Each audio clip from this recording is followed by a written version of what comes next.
defending that WWE Women's Tag Team title against right away. Jack off. No, right, put it down.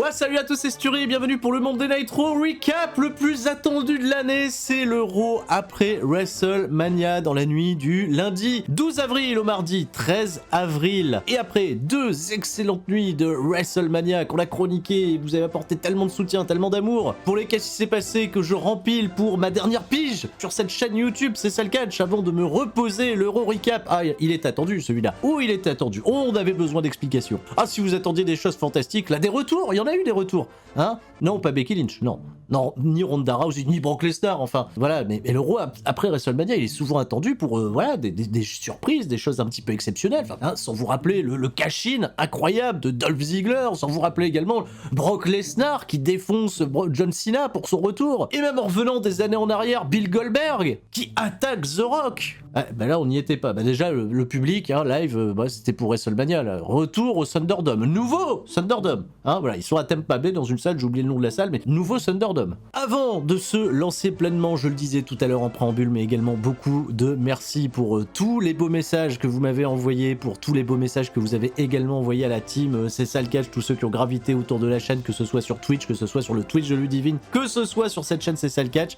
pour vous aider à passer un excellent week-end de WrestleMania. C'est resté quand même la fête du catch. On a clôturé WrestleMania d'ailleurs en apothéose avec deux excellents main events, pas mal de bonnes surprises et deux shows globalement très très solides. Et pourtant, hein, voilà, vous suivez les Raw Recap, vous suivez les SmackDown Recap, on n'était pas des plus confiants. Et Monday Night Raw, le retour à la réalité, la dure réalité. Un épisode de Raw qui va débuter avec un Bobby Lashley accueilli avec des honneurs incroyables, voilà, une haie d'honneur fantastique composée de deux catcheurs, Grand Métallique et Humberto Carrillo. Le mec qui parlait avec Rhea Ripley, on le voit, il est un peu dans le fond là, c'était sympa de le revoir. Et une random, voilà, qui demande un autographe à Bobby Lashley. Alors là, retour triomphal. Voilà, pour celui qui a conservé son championnat, ah là là, c'est beau. Et Matt Riddle va se pointer avec sa trottinette et commencer à réclamer, tu vois, une opportunité au titre de Bobby Lashley. Bobby Lashley, il lui dit rien du tout. T'as perdu contre Sheamus, là t'es là tout sourire, qu'est-ce qui t'arrive, frère? Moi, je vais affronter la crème de la crème, et ça s'entend, tu vois, parce que bon, Matt Riddle, oui, il a perdu, il faut reconstruire le momentum. Et Matt Riddle, il va commencer à citer Bobby Lashley. J'ai pas trouvé ça impertinent. J'avais dit que les catcheurs méritaient des opportunités, blablabla, blablabla. Bobby Lashley pète un câble, il va claquer la tête de Matt Riddle sur son guidon, un beau claquet-tête guidon, c'est original, et on a compris qu'on aurait un match un peu plus tard dans la soirée entre Matt Riddle et Bobby Lashley. Bah même pas un peu plus tard parce que ça va ouvrir le show carrément. Un nouveau présentateur à la table des commentateurs, c'est le général Adnan Capitaine Kirk. Il va falloir se décider entre général et capitaine. Et je vais pas chercher le backup du mec, quoi que ce soit, mais c'est exactement ce que fait Tom Phillips. Hein. Voilà, on remplace les commentateur A par commentateur B, il y a très peu de personnalité, et c'était... On nous rappelle également que ce soir, un rematch entre Rhea Ripley et Asuka qui va, bah voilà, Rhea Ripley défend à nouveau son champion. Un rematch automatique, le lendemain, incroyable. Mais ce qui était probablement le plus attendu, les explications de tout le mystère autour du finish très impressionnant entre Randy Orton et le Fiend, le pétrole d'Alexa Bliss. Mais enfin, qu'est-ce qui s'est passé? Le retour ce soir de la Firefly Funhouse. Des réponses à nos questions. Quoi? Vous savez pas qu'il y a une histoire?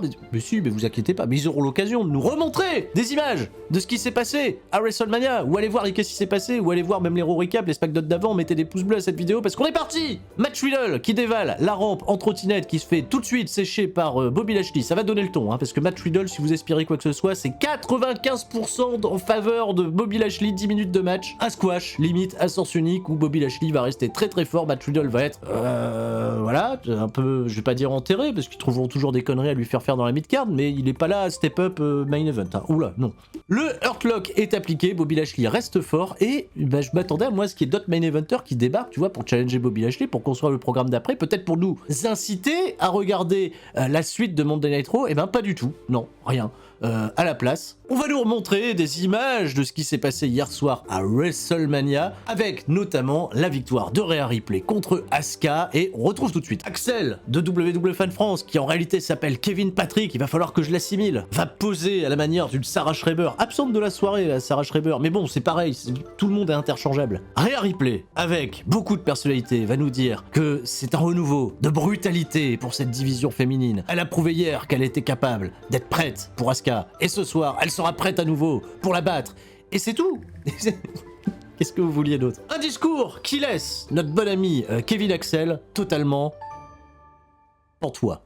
On part à la pub, retour de pub, on va retrouver Cédric Alexander et Shelton Benjamin qui attendent, voilà, sans entrer, leurs adversaires de la soirée. Et le premier retour totalement inespéré, c'est Ivar des Viking Raiders qui vient accompagner d'Eric. Eric va enfin quitter la compétition autour du championnat 24/7 et ça fait du bien de revoir les Viking Raiders Express, ce que vous voulez, dans un chouette match où Eric c'est retourné contre Ivar. Non, je déconne, c'est une image prise hors contexte. Non, ils ont bien travaillé. Eric, il a pris la hit. Ivar, il a pris le hot tag. Il a fait tous ces trucs, là, la roue, les petites acrobaties, tout ça. Les Viking Raiders restent forts et iront probablement challenger leur grosse compétition par la suite. Omos et AJ Styles, qu'on a absolument pas vu de la soirée.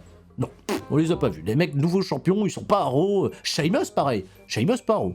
On n'a pas besoin. Patrick Axel est désormais en interview avec Asuka. Asuka nous dit qu'elle est prête pour Rhea Ripley. Elle parle en japonais. Énormément de profondeur. Poula, une interview digne de la première qui laisse encore une fois notre ami Kevin Axel Patrick totalement pantois.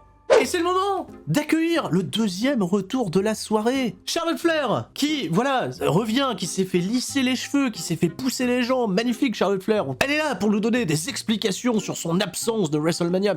Mais oui, vous avez des interrogations, Charlotte Flair y répond, voilà. Bon, elle va pas parler du Covid. Non. Non, elle va juste dire qu'elle n'était pas la bienvenue pour participer à WrestleMania, qu'elle ne pouvait pas maîtriser tous les éléments. Voilà. Bon, ça sous-entend justement le Covid, hein, pour ceux qui ont suivi sur les réseaux sociaux. Mais que même, les semaines précédentes, elle pouvait pas savoir que Lacey Evans allait tomber enceinte, que son père allait la faire chier, et que toutes, et c'est ça le point très important de cette promo que j'ai oublié de dire, était véritablement chouette, toutes les superstars du roster féminin ont dit « Ah bah c'est bien, il n'y a pas Charlotte Flair à WrestleMania, on va avoir des opportunités pour briller ». Parce que oui, Charlotte Flair qui est toujours dans les hauts de programme, ça agace, hein, ça fait cancaner, ça fait jacasser. Elle va clairement nous dire qu'elle n'est pas là pour donner des opportunités. Mais quelle est l'opportunité? J'ai trouvé vraiment cette phrase super chouette. Et elle met en garde l'intégralité du roster, et là elle va donner tous les noms, la Mandy Rose, Lana, oh même Lana, t'imagines? Et Alexa Bliss.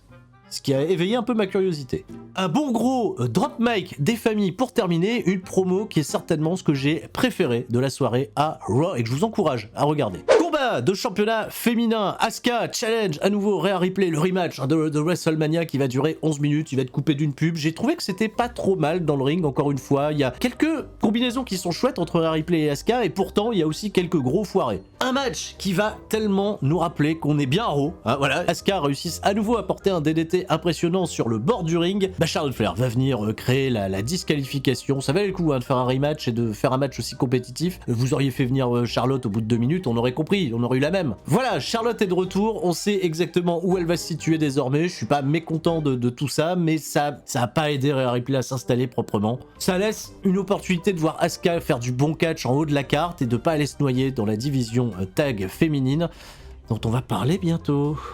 Le Miz et John Morrison, le Miz est ravi d'avoir probablement perdu à WrestleMania, mais de ce fait, il a reçu énormément de notifications sur les réseaux sociaux, tout le monde parle de lui, puisqu'en réalité, tout le monde parle de Bad Bunny. La mauvaise foi du Miz est toujours un peu rigolote. Ce soir, il accueille à Miz TV nul autre que sa femme, hein, Maryse, qui est là backstage, et John Morrison qui joue un petit peu les copains neuneux. Les copains abrutis, les copains qui tiennent la chandelle et ouais je suis avec ma femme là, tu gênes. On nous annonce juste après ça qu'Alexa Bliss tiendra son segment à Alexa's Playground où elle apportera très vraisemblablement des explications à ce qui s'est passé hier. Mais faux, ils nous ont menti, c'était pas juste après. Non, avant ça il y a un angle méga important. On nous remontre des images de la glissade de Mandy Rose sur la rampe à WrestleMania. Alors en réalité, c'est pas on nous remontre, c'est Nia Jax et Shayna Baszler qui nous remontrent ces images. Elles sont là, elles regardent les images et elles rigolent. Elles font elle a glissé sur son cul.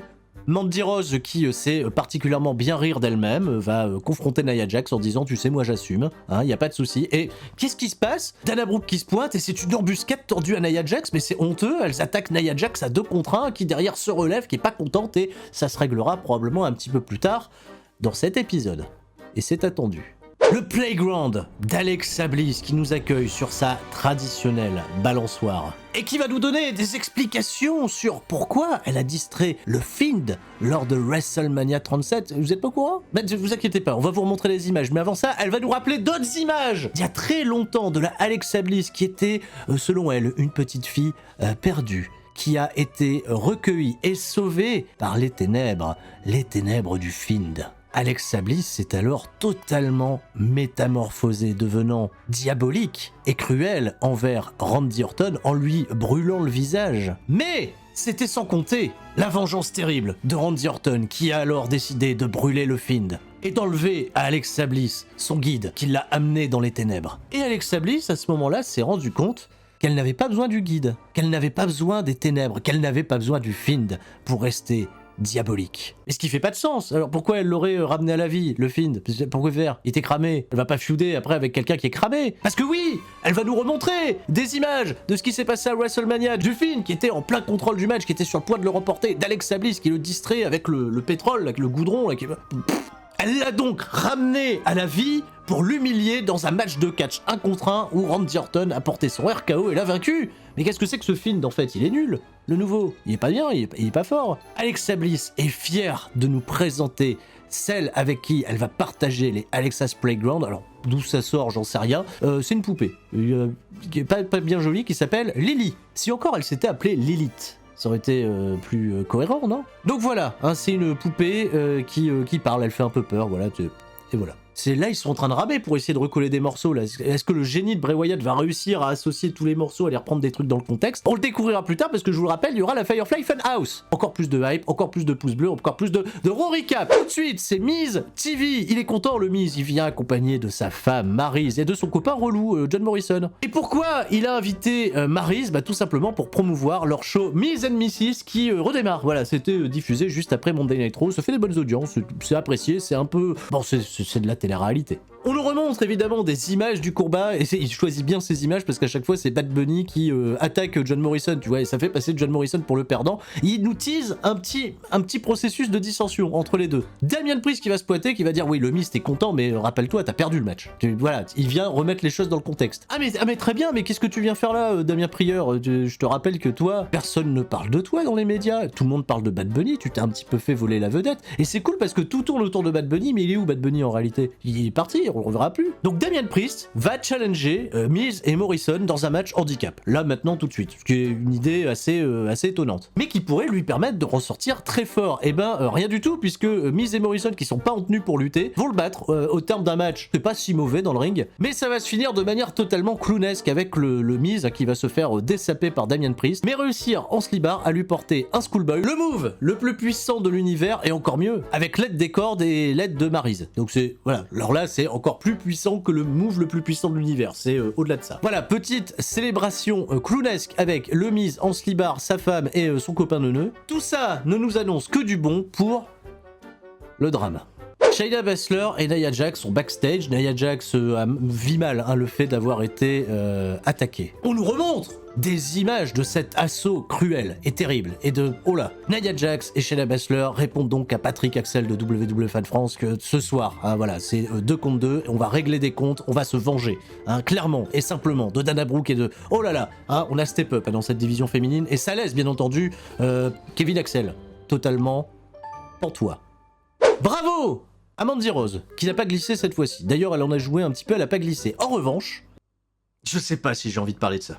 En revanche, Nia Jax a failli tomber en se prenant le pied dans la corde. Et ça a fait un peu sourire, voilà, timidement Dana Brooke et Mandy Rose. Un combat qui, malgré tout, va durer 4 minutes 30, dont vous ne retiendrez rien, parce que évidemment dans le ring c'est pas exceptionnel, mais qui va se terminer par un moment d'une gênance extrême. Nia Jax qui, en voulant remonter sur le ring, va glisser volontairement, non pas accidentellement, volontairement, mais elle va le jouer comme si c'était accidentel, mais c'est horrible, c'est acting Marion Cotillard, ça va pas du tout. Et tomber sur son trou, Sans trou, oui, c'est revenu. Ça fait rire, non pas les oiseaux de Matt Riddle qu'on n'a pas eu l'occasion de voir cette semaine à Raw, mais bien entendu Dana Brooke et Mandy Rose qui ricanent de cette malencontreuse aventure survenue. Oh là là, mais pauvre Nia Jax. Mais enfin, mais voilà, tout le fun, bien entendu, est arrivé dans cette division féminine. Nia Jax est colère, grande colère. Et de ce fait, qu'est-ce qu'elles font, Dana Brooke et Mandy Rose, à votre avis? Elles profitent de la situation pour essayer de les battre, de se consolider, tu vois, au rang de challengers dans cette division, hein, parce que là, il y a un match de catch qui est en jeu. Hein, on n'est pas à la cour de récré à se moquer, tu vois, de qui a chuté, de qui a glissé. Non, en fait, elles vont se barrer. Elles vont quitter le ring, elles vont marcher à reculons, tu vois, le long de la rampe, lui dire t'énerve pas, hein, voilà, c'est pas grave, ça arrive, et elles vont se faire décompter à l'extérieur du ring. Voilà, pour un compte de 10. Et Byron Saxton, le Messie, le héros, nous dit se faire décompter à l'extérieur dans ce genre de situation est plus en soi une victoire que de remporter le combat. J'en peux plus. Voilà. Allez. Hop. C'est bien. Hein, quoi? Qu'est-ce que vous dites? C'est fun! C'est fun ça! Bah allez-y!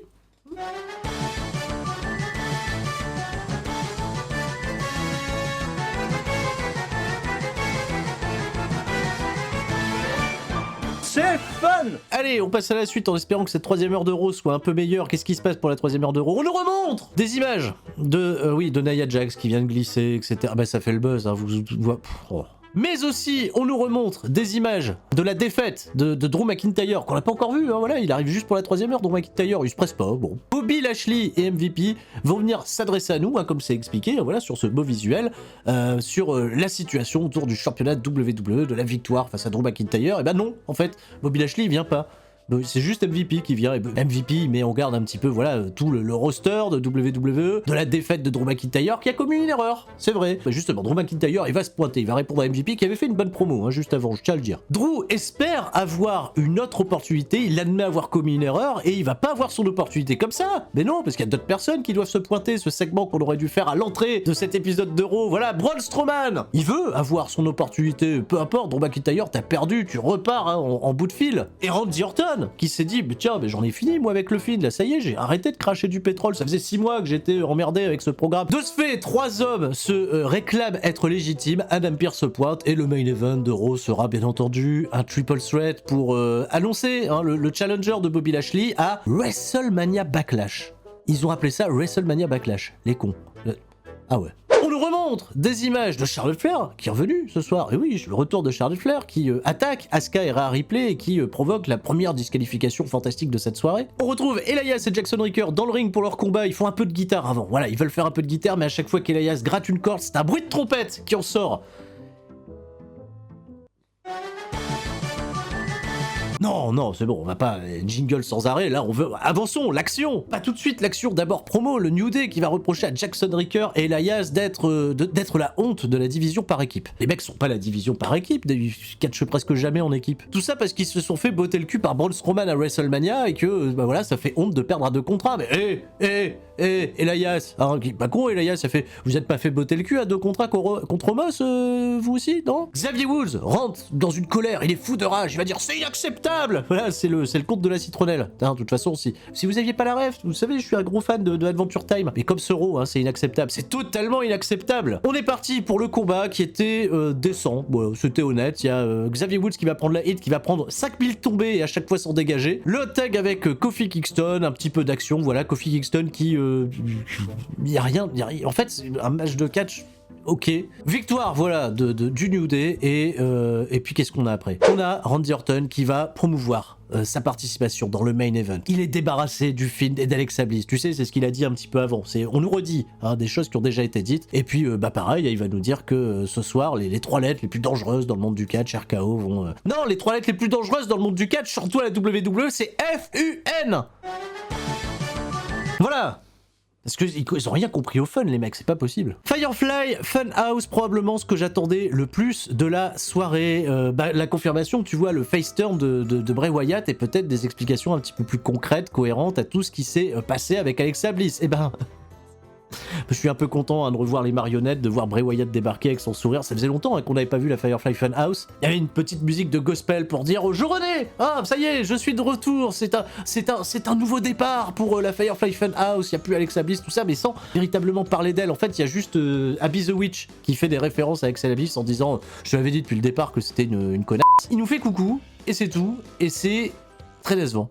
C'est inacceptable, c'est inacceptable, enfin, c'est le roi après WrestleMania ou quoi? Hein, on veut, tu vois, la belle surprise, le truc qui... le climax de fin, hein, le climax de fin, on va la voir, ben c'est parti. Drew McIntyre contre Randy Orton et contre Braun Strowman. Alors là, il va y avoir un climax, les mecs, à la fin. Si vous avez pas vu la fin de Raw, là, vous allez vous régaler. Parce que c'est quand même le roi après WrestleMania, donc on a besoin de voir Randy Orton faire à nouveau une entrée de 4 minutes, pendant laquelle on nous remontre aucune image de quoi que ce soit. Et là, c'est la grosse confrontation. Randy Orton et Drew McIntyre savent qu'ils doivent se mettre à 2 contre 1 pour essayer d'éliminer Braun Strowman, mais Braun Strowman, il revient. Il va faire le train à l'extérieur du ring et Kevin Dunn, il met plus les bruits de train. Et je suis très triste. Des assauts avec les escaliers du ring, parce que, bah les couilles, hein, c'est un triple menace, donc on peut gruger, on peut utiliser des armes, hein, il va pas se priver. Dans le ring, c'est quand même malgré tout pas trop mal. Randy Orton va réussir à prendre l'upper hand sur Braun Strowman et lui porter les 3 lettres hein, les plus terrassantes hein, du monde du catch après FUN. Le RKO, 1, 2, 3, non pas 1, 2, 3, puisque Drew McIntyre, en opportuniste, porte son Claymore Kick sur Randy Orton, lui fait le tomber et c'est Drew McIntyre qui ira donc affronter Bobby Lashley à WrestleMania Backlash devant les écrans du Thunderdome qui nous avait pas manqué ce week-end. Putain. Mais la musique du Hurt Business retentit. MVP, bah oui, parce que Bobby Lashley, on l'a plus vu. Il est peut-être parti, il a peut-être plus envie d'être là. Va se poser sur la rampe d'entrée, ne pas dire un seul mot, et Drew McIntyre va se faire attaquer par Mace et T-Bar. Voilà. Les mecs, ils ont fait splitter le Hurt Business, ils ont fait splitter Rétribouffon pour faire le Hurt-Tribouffon Business. Et ils sont restés dans leur gimmick de rétribution, c'est ça le pire. Tu vois, on vous a filé des noms de merde volontairement parce que c'était un petit peu l'idée derrière Rétribution. C'est une WWE qui vous respecte pas, donc volontairement vous allez avoir des noms de merde. Et je rappelle, bien entendu, qu'ils ont feudé hein, le Hurt Business et Rétribution pendant tant de temps pour finalement pas grand chose. Et là, maintenant, on nous laisse supposer que tout le monde est associé pour bien nous le faire comprendre. Hein. On nous remontre des images tout de suite. Voilà. Juste en replay, voilà, de l'assaut du Hurt Business sur McIntyre et c'est la fin de cet épisode catastrophique de Monday Night Raw, pas digne d'être un Raw après WrestleMania, c'est inacceptable et c'est tout pour moi. Rendez-vous ce soir lors de 3CFM sur twitch.tv/Turi pour en parler. On se retrouve probablement ce samedi pour le SmackDown Recap. Et tout le monde reste fort, sauf le Raw après WrestleMania. Vous, en revanche, restez forts, gardez la passion. La passion, je vous la fais vivre sur la chaîne, c'est ça le catch. Merci pour l'amour, merci pour l'abonnement, et je vous dis à très bientôt. C'était Sturi. Ciao, bye bye.